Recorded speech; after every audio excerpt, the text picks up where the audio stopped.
We are here united and committed together to meeting this fear-mongering with fearlessness, meeting this cruelty with empathy, and meeting this division with solidarity. And again, I'm really deeply moved and so deeply grateful that so many folks with so many walks of life have come together to rally behind our neighbors and to rally for our city. We have a number of speakers. We'll promise we'll keep our speeches brief, and it's my honor to introduce Jack Lavin, long-term friend and the CEO of the Chicagoland Chamber of Commerce. Jack. Great. Thank you. Thank you, Arnie, and thank you to Arnie, Rick, Rebecca, Lou, and all the people that are up here today for your leadership and bringing us together and being united for Chicago. Good morning, I'm Jack Lavin, President and CEO of the Chicagoland Chamber of Commerce. In recent weeks, we have witnessed the negative impact the extreme enforcement tactics used by ICE and Border Patrol agents have had on our residents, our workforce, and our economy. These tactics have scared people away from restaurants, cultural events, retail corridors, and our downtown, the heart of Chicago's economic engine. The economic repercussions of ICE's continued onslaught, if left unchecked, will be significant. Workers and customers alike are afraid for their safety and staying home rather than risking arrest. Tourists are being deterred from visiting our city. The needless unpredictability discourages consumer activity, especially hurting small neighborhood businesses that depend on steady foot traffic. And the fear created by indiscriminate enforcement ripples through our entire city, affecting all of us. Businesses in Chicago are already dealing with so much pressure and economic uncertainty between inflation, tariffs, fiscal issues, government shutdown, and other rising costs. The last thing they need is another element of uncertainty to add to their challenges. Let me be clear. Everyone shares the same goal: safer streets, stronger neighborhoods, and a thriving economy. We have a lot more work to do, but Chicago has made real progress toward improving public safety thanks to the leadership of elected officials and the collaboration of business leaders, local law enforcement, violence prevention organizations like CRED and Metropolitan Family Services, and our community and faith partners. That progress is important, not just for families and neighborhoods, but for business, jobs, and economic growth in every corner of our city. Each and every person standing here today represents the effort that we, as a city, have made to engage in real collaborative solutions. The business community is open to partnership with the federal government, as we have always been. But partnership means working together, planning together, listening to community voices, and supporting the efforts that are already moving us in the right direction. The immigration enforcement action we're seeing does not reflect any of these things. Chicago is a world-class city. I'm going to say that again. Chicago is a world-class city. We are a city of incredible beauty and unmatched strengths, a workforce and talent that are second to none, amazing transportation infrastructure, airports, and educational institutions, and an affordable and great quality of life with our restaurants and cultural institutions. We are on the path to growth and safety through collaboration. But ICE and Border Patrol tactics risk slowing the very economic activity we need to keep this city moving forward. They are creating a false narrative and undercut our shared goals. The best path forward is clear: constructive partnerships and collaboration, not distraction and disruption. We welcome federal engagement, but only if it builds on the trust and collaboration already underway and is consistent with the rule of law. That is how we will continue to make Chicago safer, stronger, and more prosperous for everyone. Thank you. And now I'd like to introduce my longtime friend, John Rogers, Chairman and Co-CEO of Ariel Investments.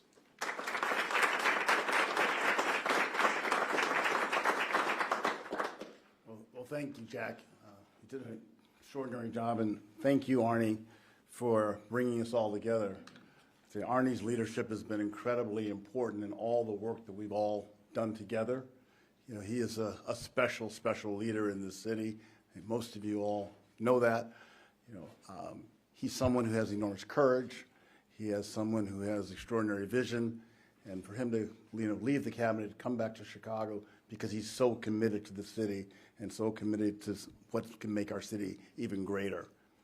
So, I'm John Rogers, the founder of Aerial Investments. I'm someone who, I grew up here in Hyde Park and have loved this city forever. Spent 6 years as a Park District president and over 20 years as the University of Chicago trustee. There's no other city like Chicago. We all know it. We know its beauty. We know what makes us special is our ability to come together with people from all different walks of life, as Arnie suggested. People who come from every different aspect of our community, people who truly understand that what makes Chicago special is the way everyone comes together. And I couldn't be prouder. During this time where so many people who don't get along, don't agree politically, community-wise, or what have you, have come together around this extraordinarily important issue. And again, can't be more thankful for that. When you think of, I'm also here representing my time as an executive committee member of the Civic Committee. And as we think about the leaders that have come through the Civic Committee, and we think about the Crowns and the Pritzkers, the Ryans and the others, and the Annie McKennas who've helped make our city, so great. Then we think about looking at the Urban League leadership that's here today and the Rainbow Push leadership, and you think about the leaders of John Johnson, George Johnson, Ed Gardner, all these names who meant so much to our community, who came together to keep our city strong. So what I'd just like to say is that it's an honor and a privilege to be here, to be able to fight for what makes our city great and keeping it great. There's no other city like Chicago in the world. It's a magical, magical place. So thank you, and I'll turn it over to Louis Sandoval. Thank you. Thank you, John. Thank you, Arnie, and to everyone for being here today. Good morning. My name's Lou Sandoval, and I stand before you today not only as a business leader and an entrepreneur, but also the son and grandson of immigrants who came to this country in pursuit of the American dream. 96 years ago, almost to this very day, my grandparents voluntarily returned to Mexico. It was November 1930. My father had just been born 4 months earlier in Summit Plains, Minnesota, an American-born child whose parents left the only country he'd ever known because of the fear and hostility that surrounded immigrants at that time. He wouldn't return to his birth country until the age of 18. So it's not lost on me, the significance of today. It's not lost on me why we are all here today. Not only our love of our city, our love of our state, but our love of our country. The deep irony of being here today, nearly a century later, and talking about the same fear sown in a city that I love, hurts. Today, once again, we see members of my community, the Latino community, hardworking men and women who have built businesses, staffed hospitals, harvested food, fueled the nation's growth, being targeted, terrorized, and torn from their families for doing what generations before them have done, pursuing a better life and pursuing the American dream. Let me be clear, secure borders are crucial. Every nation has a right and duty to defend them. I don't support those who violate those laws. However, there are moral and economic costs to the actions we're seeing, and both are equally important. And while some may try to tear us away from this country and silence our voices on many fronts, let me be clear. We are America, and we will not be erased. The Latino community economically represents $4.1 trillion to the U.S. economy, the 5th largest in the world when measured independently. Here in Illinois, nearly 1 in 5 residents is Hispanic. Excluding or marginalizing this community doesn't just hurt families, it disrupts supply chains, small businesses, schools, neighborhoods that depend on them. It weakens our economy, it erodes our moral core, it hurts our city, and it hurts our country. So as a business leader and job creator, I can't stay silent. As the son of immigrants, I won't. We must fix our broken immigration system, yes, but first we need to stop the actions that go against our values as Americans. No one, Republican, Democrat, or Independent, voted for this. This isn't the America my grandparents labored for, nor the America my father showed me to love. So today I call on our political leaders at all levels to come to the table, set aside their partisanship and political ambitions to work together with business, civic, and faith leaders to restore compassion, reason, and unity, to restore dignity. Listen to the business owners assembled here, to the faith leaders, and to the families behind all of us, that we are here to stay. We can secure our borders and uphold our humanity. Because at the end of the day, a strong America is a strong Chicago, and a compassionate America is a compassionate Chicago, one that believes in justice, opportunity, and dignity of every person willing to work for a better future. Thank you. And it's my distinct pleasure to introduce Mr. Graham Grady.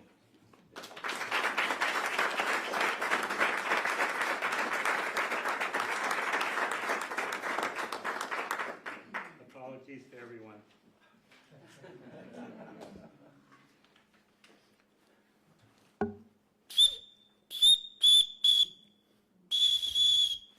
How would you like to live in a community where you have to remain vigilant for the sound of a whistle? My great-grandfather served and died in the Civil War in the U.S. Army Colored Troops. This is not the America that he served and died for. My grandfather served in the Army in World War I. This is not the America that he served for. My father served in World War II. This is not the America that he served for. My name is Graham Grady, and I'm here today as a private citizen. I am also the board chair of the Lloyd A. Fry Foundation, which makes grants to organizations and institutions that help people deal with their everyday lives to fight the systems that keep them poor and disenfranchised.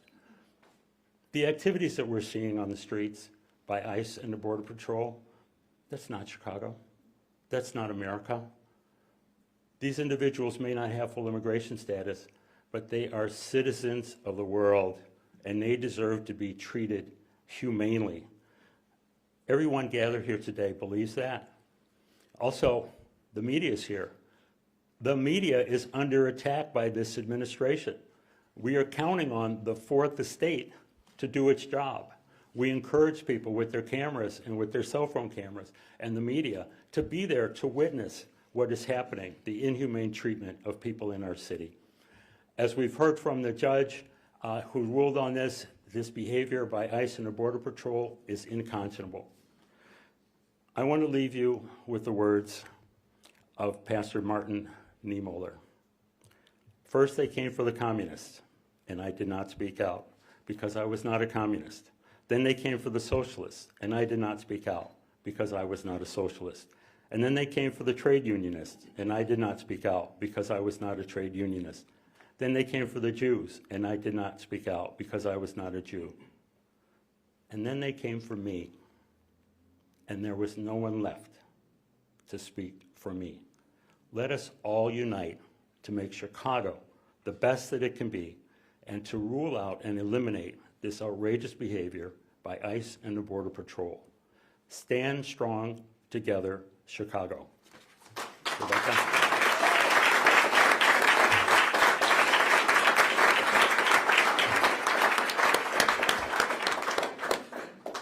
Thank you so much, Mr. Grady, for those powerful words. Good morning, everyone. My name is Rebecca Shi, and I am the CEO of the American Business Immigration Coalition. I just want to thank Arnie and Rick, Lou, and Jack for helping to put together this powerful gathering. At ABIC, we represent 1,700 CEOs from across the country, and we first started here in Chicago with many businesses in the room today.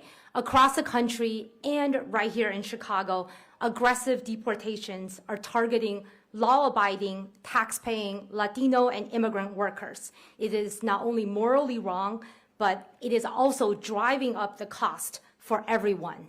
While ICE purports to deport the worst of the worst, according to ICE's own data, over 70% of people that have been arrested this year have zero criminal convictions.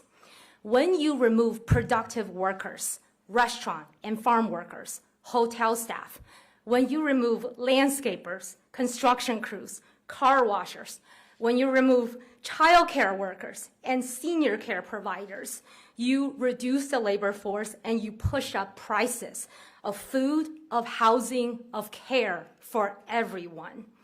Immigrants make up 22% of Chicago's workforce. That is 1 in 5 workers. Immigrants, along with undocumented immigrants, contribute $22 billion in taxes and local spending every year. They're not just part of our economy, they drive it. That's why Operation Midway Blitz is economically reckless, morally wrong, and politically foolish. These raids tear apart families, destabilize industries, and they drive up costs for all Americans.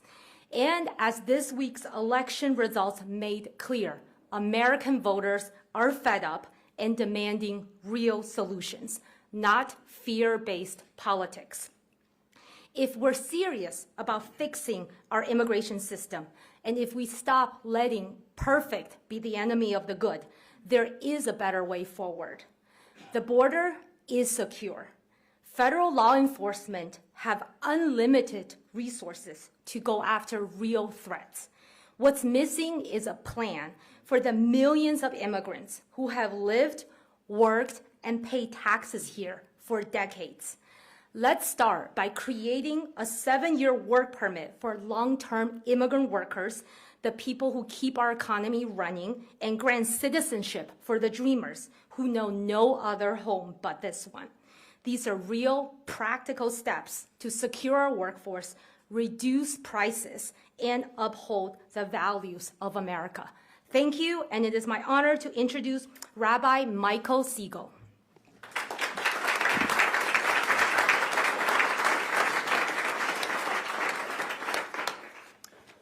Good morning. Tzedek, tzedek tirdof. Justice, O justice, will you pursue. The words of the book of Deuteronomy speak with a resounding voice on this day. They demand that we create a just society for all people, no matter their economic status, no matter the color of their skin. Our rabbis ask why the word tzedek, or justice, had to be repeated twice. Why could it have not just said, justice shall you pursue? They taught that for real justice to prevail, its leaders, its officers, its officials were required to use just means to attain justice. If not, the result will be injustice. All of us agree that the laws of this country must be upheld. All of us agree that a nation has a right, no, the responsibility to regulate its borders and create its own system of lawful immigration. What we are witnessing in the city of Chicago is what happens when a nation uses unjust means in the name of justice. Can anyone claim justice when federal authorities create an atmosphere of fear in neighborhoods across our city, employing military tactics usually reserved for terrorists, using zip ties on children, separating families, denying people their due process, preventing detainees from calling their lawyers, detaining people as if they were animals and not human beings?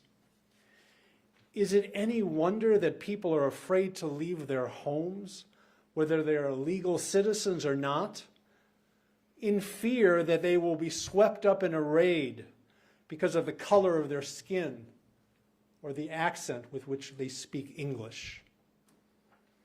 The injustice impacting our city, our businesses, our restaurants, our economy, our sense of what this country stands for is having a devastating impact.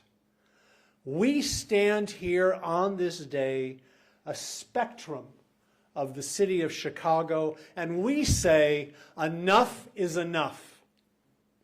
Together, we demand that in the United States of America, that we use true justice to attain justice. Tzedek, tzedek tirdof. Justice, O justice, shall you pursue. it is my honor to call upon Michael Fastnacht to continue.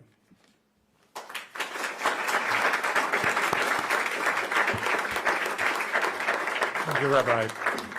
Today, I'm speaking as a business leader and as an immigrant from Chicago. Has been a welcoming home for me and my family for more than 20 years. It's easy for people like me to stay silent these days.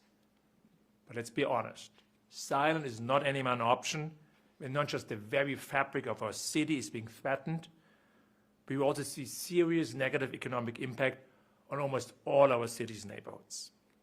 The growing militarization of our neighborhoods, the targeting of residents, our neighbors, based on the color of their skin and their appearances, impacts all of us. Allow me to share 3 core beliefs and experiences and my personal truths shaped based on my experience as an immigrant, came to this country over 25 years ago, and as a highly involved business leader since the first day I arrived in this great country. First, our economy and our economic prospect needs immigrants now and in the future. Our economy, our businesses, our communities, our city all thrive because of immigration. Immigrants strengthen our economy, enrich our culture, create businesses, care for our children and our elderly, pay taxes, and innovate across all industries.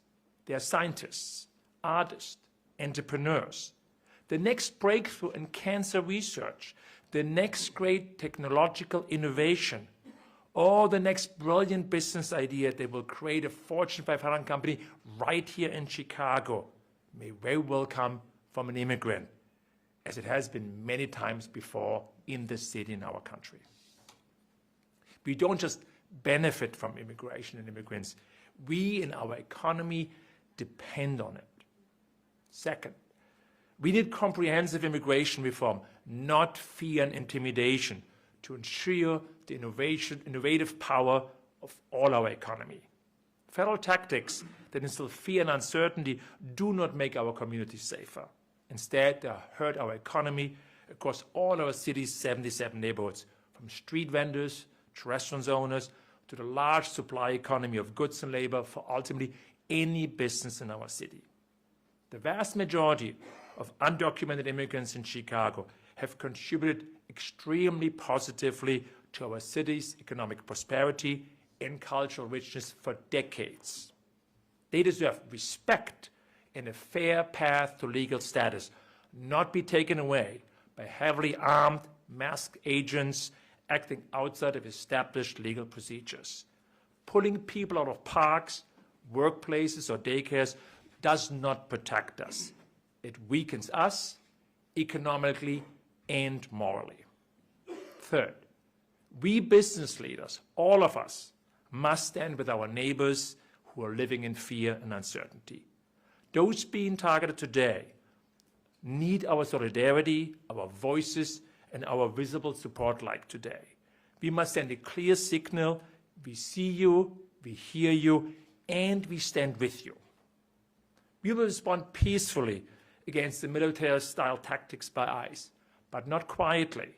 We will use our cameras, our words, and yes, like Graham showed, our whistles too, in our collective presence to confront injustice. These are unprecedented times. They are not times for silence.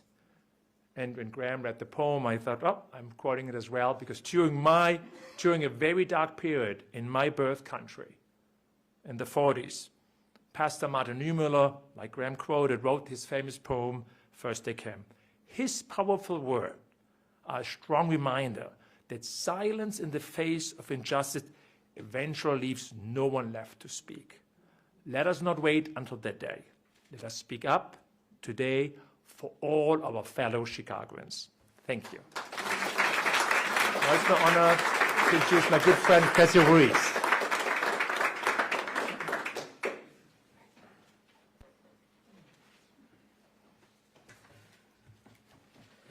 Good morning.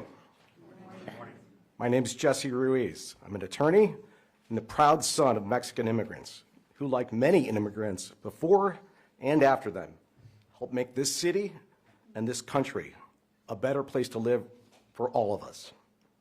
What we are seeing with the ICE raids in Chicago is an unprecedented abrogation of constitutional rights, not through any legislative process, but through the reckless actions of individual ICE agents and the silence and blind eye of a complicit administration. These raids violate the principles of due process, equal protection, and basic human decency that form the foundation of our justice system. Masked, unidentified ICE agents in unmarked vehicles are terrorizing and traumatizing our communities and detaining U.S. citizens for exercising their constitutional rights. No one should ever live in fear of a government that is supposed to protect us. This is not only a failure of our rule of law and an attack on our individual liberties, but a moral failure that also has negative economic ramifications for all of us. Students of all ages are missing classes because their families are afraid to leave their homes, and college students are afraid to leave their dorms and walk to campus. Law-abiding workers are terrified that simply showing up to earn a living could lead to detention and deportation.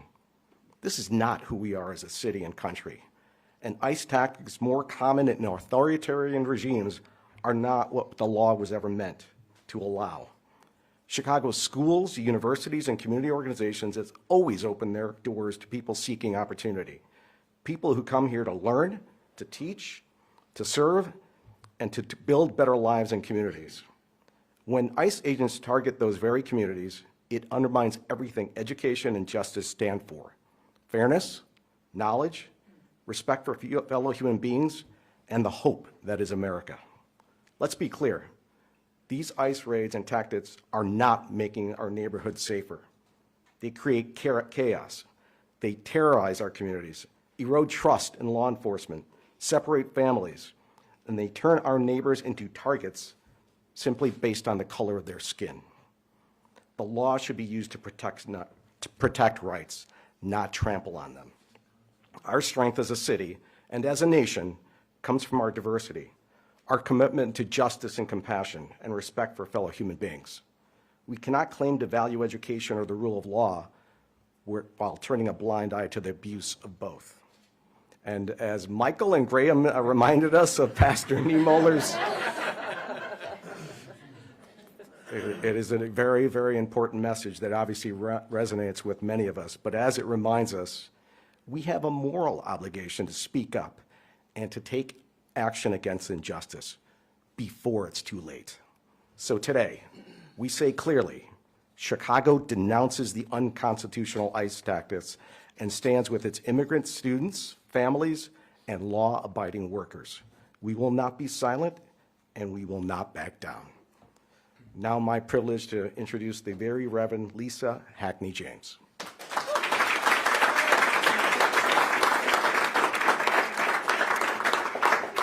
I'm not quoting Niemöller.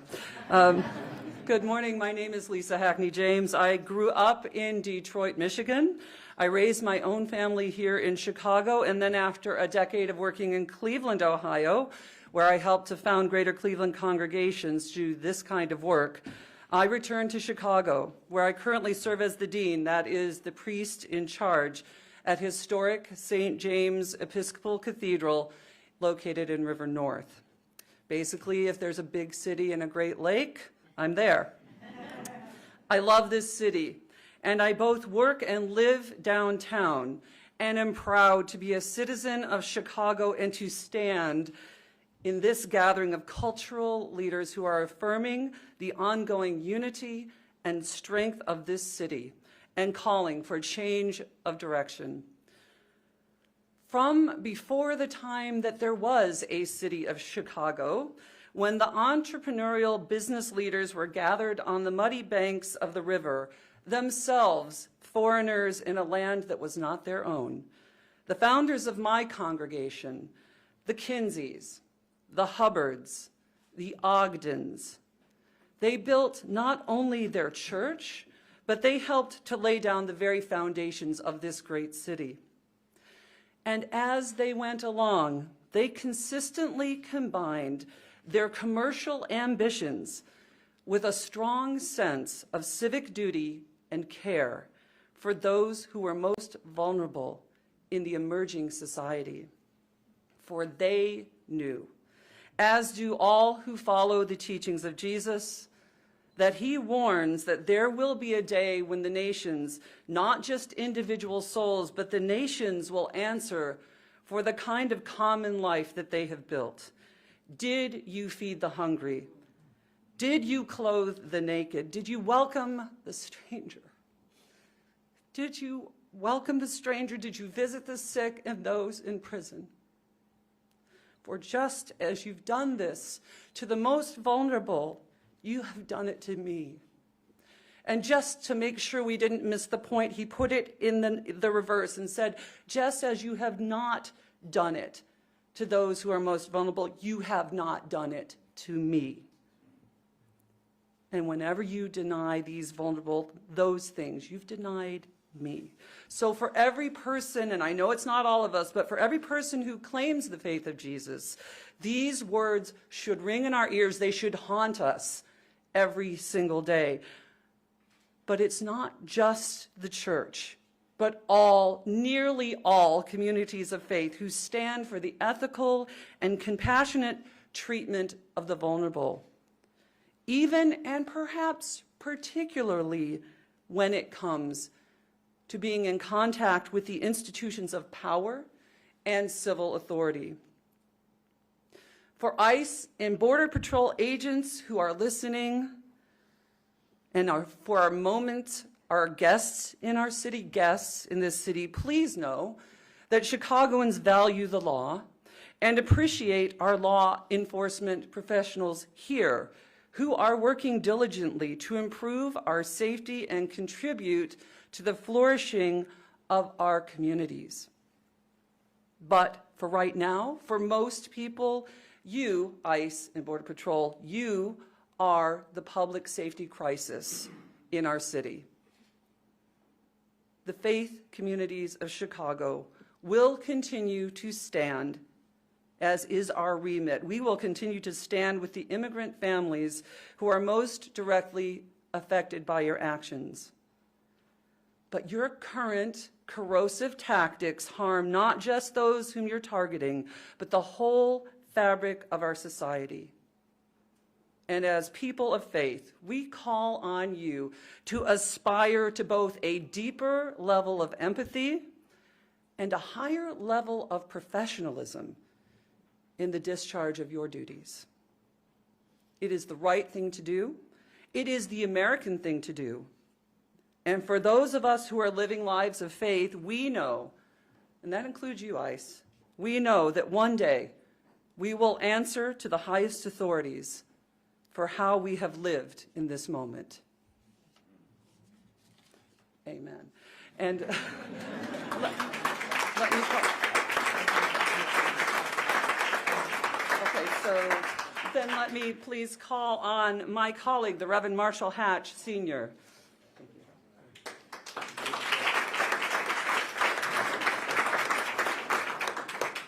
Thank you, Lisa, for the challenge today.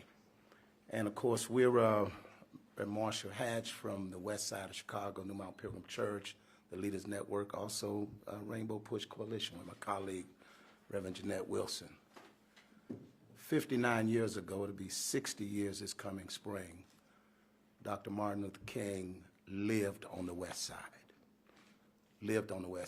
and it is that tradition that we stand to share his message to all of us, even now, that injustice anywhere is a threat to justice everywhere. Our own family story, my father, Elijah Hatch, came to Chicago from Amory, Mississippi in 1938. He was part of that great migration of African Americans who came to Chicago looking for a better life. In fact, we were migrants, escaping in many cases people who were sent to hunt us down and to try to drag us back into literally a feudal system in the South. And so my dad came to Chicago and worked at the Union Stockyards, worked for Swift and Company, and raised our family. And we grew up in public housing. And for us, even that was a step up. I can remember my mom sharing on a cold winter day, it's so nice to have a warm place to come home to. And so we as migrants followed our own paths, and it gives us an empathy for those who are immigrants, who come to Chicago to find a better life for their families. And so with that family narrative, we have to stand with our neighbors. And our faith tradition challenges us to love our neighbors as we love ourselves. Of course, in this case, it is for self-interest as well, because I think those of us that grew up in communities like West Garfield Park and in Austin on the west side know that it will be a small shift from hunting them down today, whoever they are, and then hunting us down the next day. And so we stand for the rule of law. And we stand in Chicago and we lend our voices with these who stand with us, that we want to welcome ICE out of Chicago. And we want to allow our own law enforcement agencies to do their job. Chicago will continue to be ground zero. We will stand for the rule of law again, and we will stand with our neighbors no matter what background that they are. Everybody has a right to the tree of life. God bless you. I want to bring Arnie Duncan.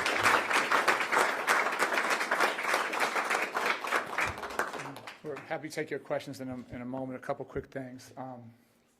Thank you to everybody here. This is an extraordinary group of leaders from every kind of walk of life here. And this is obviously an extraordinarily difficult time in our city's history, unprecedented time. But you always sort of know you want to know who your friends are when times are tough, who's going to be in the foxhole with you.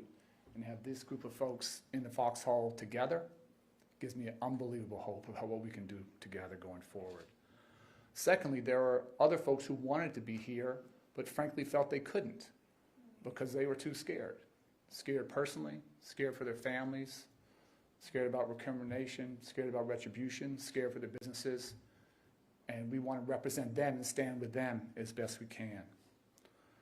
Third, I want to thank the tens of thousands of community volunteers who have stepped up with a courage I think we haven't seen since the Civil Rights Movement to challenge this threat to their neighbors.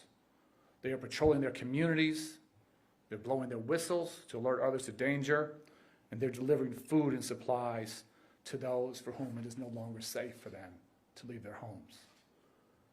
I had the privilege of going up and down 26th Street with some of those community leaders and to see their pride and their solidarity in keeping their fellow neighbors safe, something I'll never forget. And trust me, I absolutely recognize that fighting helicopters and masked men with armed with assault weapons and tear gas canisters, fighting them with the whistles that Graham showed us, we know that's not a fair fight. But we also understand it's the right fight, and it is a righteous fight, and one that we must win and can win and will win together. The odds never favored David. They were always with Goliath. Well, we know how that story ended.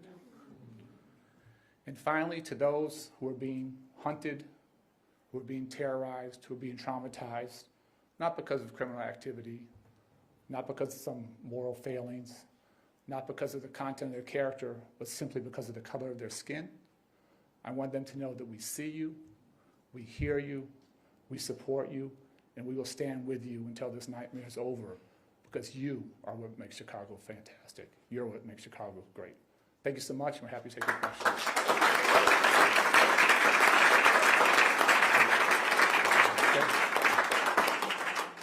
Artie, last week, Chrissy Nome was in Gary, Indiana, and she said that Operation Midway Blitz will not end until anyone who came here illegally is out of the country. So collectively, what can you do about that if there's no end in sight? Well, we're all trying to study history now, but There's a time when the Ku Klux Klan was never going to end. That had to be challenged. There's been times there have been other threats to our nation. And I think the moral leadership of groups like this and people across the city, again, this is uniting our city in ways that they never believed. And let's be very clear, it's not just the eyes of the nation are on Chicago, the eyes of the world are on Chicago. And we remember Bull Connor. We remember the hoses. We remember the snarling dogs. We remember the slave catchers. History's repeating itself, and the world is watching. Arnie, do you have any reaction to Judge Sarah Ellis's injunction that she granted yesterday? And do you feel like that's going to change anything since with the TRO there were still violent and aggressive actions on behalf of federal immigration agents? I mean, many judges across the country are fighting for civil liberties, are fighting for the rule of law that Jesse talked about, fighting for our democracy. Whether those are followed by a lawless group remains to be seen. And so we welcome it. We are so thankful. But this, again, is not a time when we can sit back and hope that the judicial system can save us or any other sector can save us. We have to all stand together. Mr. Duncan, San Francisco, their business community did something similar to basically ward off Trump's advances. Yeah. Additionally, New York, post the election that happened earlier this week, a political article came out recently where a bunch of business leaders, religious leaders, labor leaders came together for similar reasons to kind of come out with a working plan to kind of prevent that from there. This is the Chicago effort for that. Are you in communication? Are you thought about being in communication with these other cities to kind of show even an additional unified front across different cities? That's exactly the right question. And we have to be unified as a city, but we're not in this alone. We're in it with San Francisco. We're in it with LA. We're in it with New York. And to start to build those bridges of business leaders and faith leaders and education leaders and nonprofit leaders for us all to start to work together, that's absolutely sort of the right next step. And so absolutely plan to do that. Are you, some of you are business people, are any of you in touch with people from the Trump administration to try to get the message about how it's affecting the business community as opposed to? Any volunteers? I'm not in touch with the Trump administration, but we are in touch with the Los Angeles Chamber and the DC Chamber, and we're hearing the stories that are there, and we're using those stories of how we're reacting here. And you say, how are we going to make this change? We're going to make this change by this group here, standing up here with faith leaders, business leaders, civic leaders, all standing together saying this is wrong. We need to follow the rule of law. We need to make sure people are treated fairly because these people are our neighbors and they are our fellow workers. And we don't want people to be afraid to go to work. We don't want students to be afraid to go to school because that's our future. Our future is our economy and jobs, the American dream, having that American dream, having a home, and having our kids get education. So we are in touch with other chambers across the country and taking lessons from there and bringing this together. And that's part of the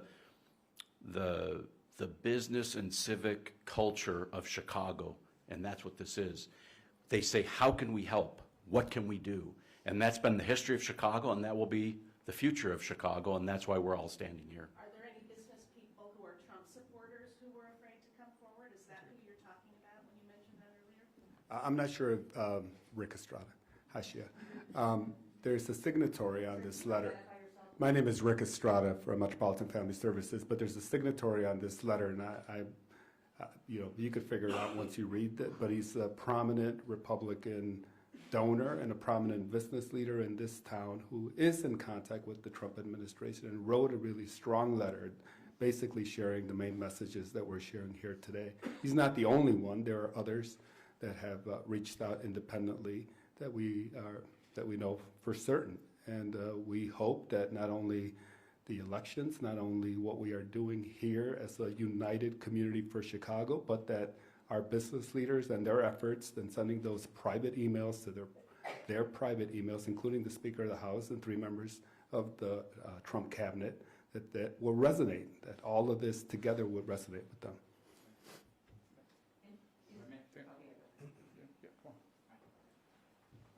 My name is Lou Sandoval, formerly president of the Illinois Chamber of Commerce. So the dialogue and the question about the conversations with the administration, your voice is heard up until it's not heard. And I think if I can codify it as that, there's been a lot of dialogue on the economic issues with this current plan, the social and moral issues with this plan. As I spoke to the supply chain resilience issues, the unlikely banding together of unlikely bedfellows, when would you ever find, a labor union supporting tariffs or supporting, issues such as what they're supporting now? And that is the problem. It is the uncommon bonding of unlikely bedfellows that are driving forward this agenda. And those of us that had a voice in the room, myself included, have, summarily, you're invited to the meetings until you're no longer invited to the meetings. And that's kind of how it is. But as I said in my comments, our voices will not be silenced and we will not be erased. Thank you. One more additional question for the business community here. Yeah. The federal government does have contracts across private business for instance, software surveillance, property, et cetera, et cetera. What's the business community component doing to kind of basically, like, are you guys saying, like, hey, don't do business with the federal government regarding any of this stuff? It's kind of like boycotting, essentially. Hi, my name's John Atkinson, Chairman of the Illinois Economic Development Corporation. That's an interesting question, but what we're trying to focus on right now is explaining the moral imperative and the economic imperative of this important issue here in the city. And so I think, at the end of the day, we're doing the best with what we have. There are a lot of people in Chicago who love Chicago and love Trump. And we ask those people to speak up and step up and come and talk to us, and unified together, we're much stronger, and I think we can achieve some, relief from this siege that we're under. Final question? It's kind of a follow-up to his, just a kind of a two-part. I know that ICE agent, or Border Patrol and ICE agents, they're staying in hotels, they're renting cars here, so there's a lot of people that are, a lot of companies are making a lot of money off of this too. What can you do? Can you stop people from staying in hotels? Can you, or work with some of the big hotel companies to, If you talk to Mike Jacobson, who's the head of the Illinois Hotel and Lodging Association, that's not a way to get to a solution. Hunting down ICE agents where they live and creating problems there is not the right solution. Doxing people is not the right solution. We've got to be respectful, peaceful, and strong. And the more people that we are able to band together, the bigger this movement will be, and it cannot be ignored. So the business community is united. There are business leaders who are concerned about their businesses and their shareholders and their fiduciary responsibilities, and they fear stepping up because of the Trump administration. That is not America. So business leaders that can step up, we invite them to step up. We all have to really, in this moment, understand this is like a national calling, Pearl Harbor kind of event. We have to say that. and what are business leaders doing to help these small businesses that are struggling right now? Is there some type of organized